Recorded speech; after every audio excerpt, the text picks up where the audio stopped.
That's my kid brother, Jimmy, and he's hurt.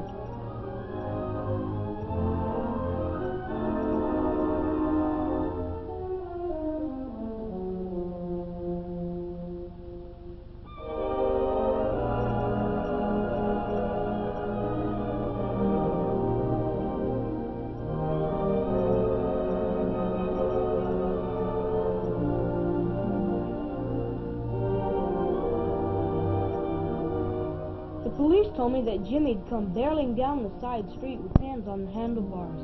He hadn't stopped for the blue stop sign, and when he saw the car coming on the main road, it was too late. It was just like Jimmy. I remember once I'd reminded him always to obey all traffic signals and signs, and Jimmy'd said, "Oh, traffic signs, they're for cars." Why did Jimmy always have to stunt and show off? Why didn't he follow the rules? Something was wrong. Well, I was his big brother.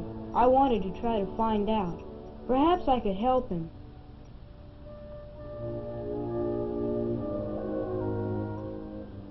First, I went to the police station. I knew that their traffic department had a bicycle safety program, and I wanted to get a few facts about bike accidents.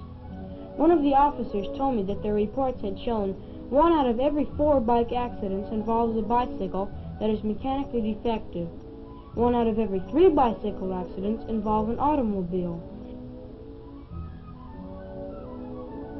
But 2 out of every 3 bike riders injured or killed in a collision have violated a traffic law or safety rule.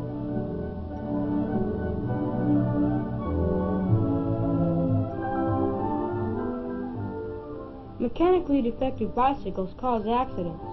What about Jimmy's bike? Did he keep it in good shape?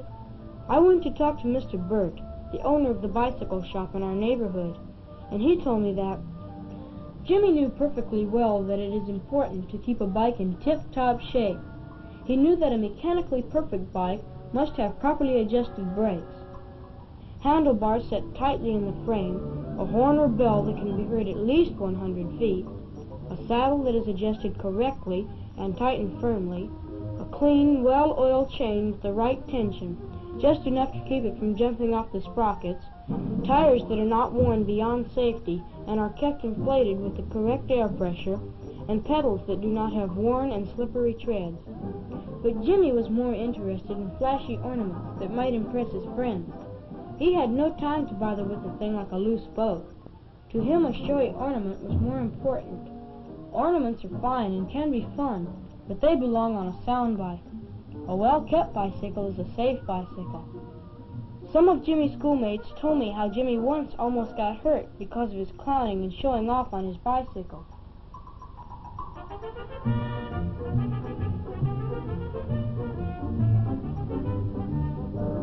Jimmy had made the kids laugh all right with his stunt riding and clowning. He wanted to draw attention to himself, and he foolishly thought this childish showing off was the way to do it.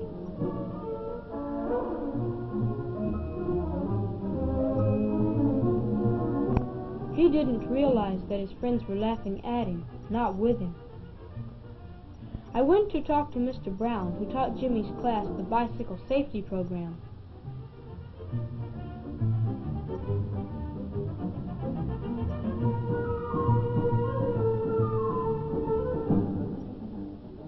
He told me that Jimmy was a good bike rider, one of the best in his class.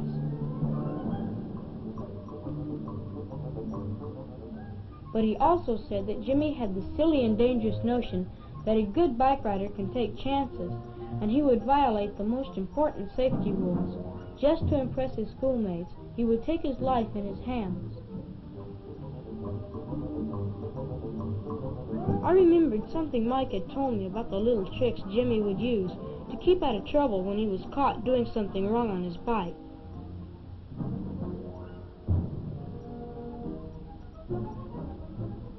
Once when he was stopped by a police officer, he acted extra polite and sorry and said, "Yes, sir," all the time, while the police officer told him that it is against the law to ride 2 on a bike, and that a bicycle rider must ride on the right side of the street, just like a car. Little Mike from down the street hero-worshipped Jimmy. He thought Jimmy could ride a bike faster and better than anyone. It must have been important for Jimmy to be admired, even by little Mike, but it was a serious mistake to try to win this admiration by reckless and illegal bike riding.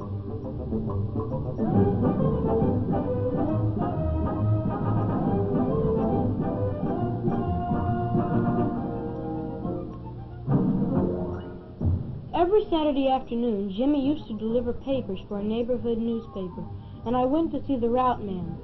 He told me that Jimmy was a good and dependable worker, but that a couple of people on his route had complained about his reckless bike riding. Only recently he'd warned Jimmy that he couldn't work for the paper if he didn't ride his bike safely and correctly on his route. It seemed that Jimmy had been riding on the sidewalk instead of on the street, despite repeated warnings, and almost had run into a lady with a small baby. The route man had given Jimmy a good talking to. He told him that serious accidents can happen that way, both to Jimmy himself and to others. But the route man said that he felt that Jimmy had that foolish and dangerous "it won't happen to me" attitude.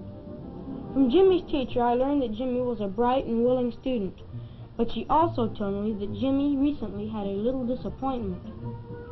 Jimmy's class was forming its basketball team, and Mr. Wade put on a game to select the players.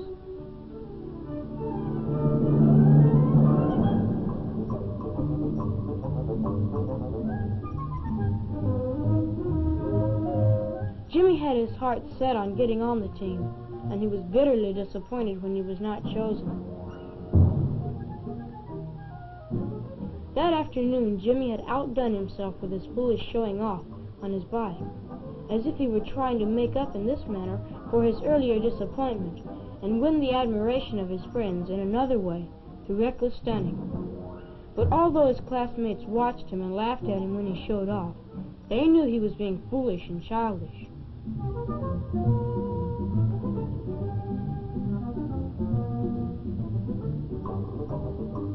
And it was that same afternoon